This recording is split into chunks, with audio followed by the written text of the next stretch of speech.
Hi, my name is Joanna Doyle, and I am a special education teacher at Jonathan Y. Scanman Elementary in Chicago. I have been very lucky to have the opportunity to incorporate iPads into my classroom instruction this past school year, and I really look forward to using them in the upcoming school year.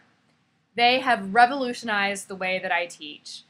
So each student gets more of my individualized attention, either personally or electronically. For example, I have created mini lessons for the iPad where I record myself teaching and modeling a skill or strategy, such as making text-to-text connections.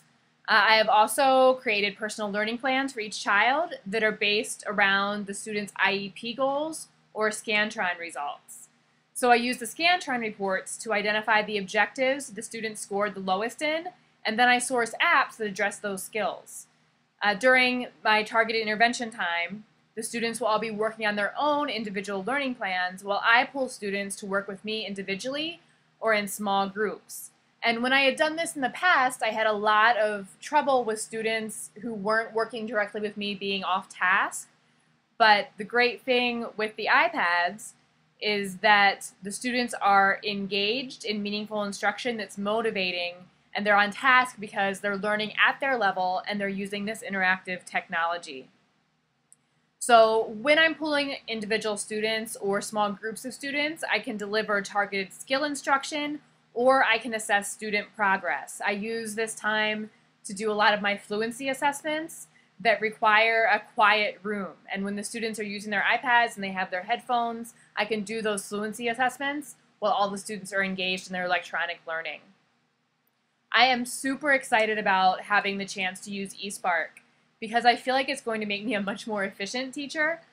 The individualized learning plans are going to already be created for me, and I'll be able to monitor student progress through the teacher dashboard.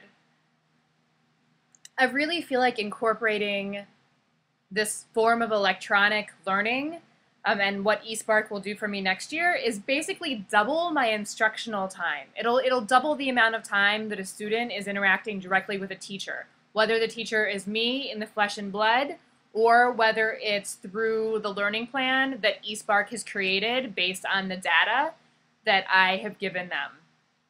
I think that it also gives students really valuable experience with technology and the kind of skills that they're going to need to be competitive in the workplace. Not to mention students are engaged. My students have been reading more than they ever have using the interactive books that are available on the iPad and interacting with me through projects that they've created and ways that they're able to respond by creating multimedia projects.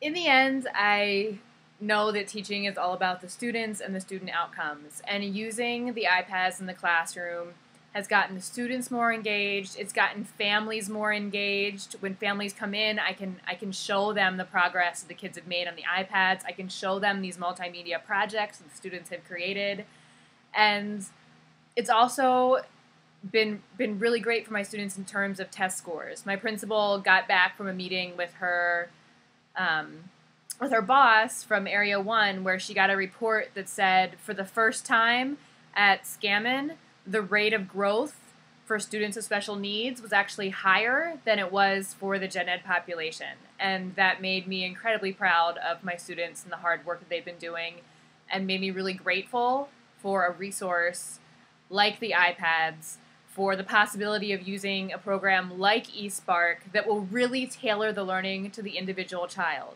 And I think that in the end, that's what our goal is. That's what education is all about.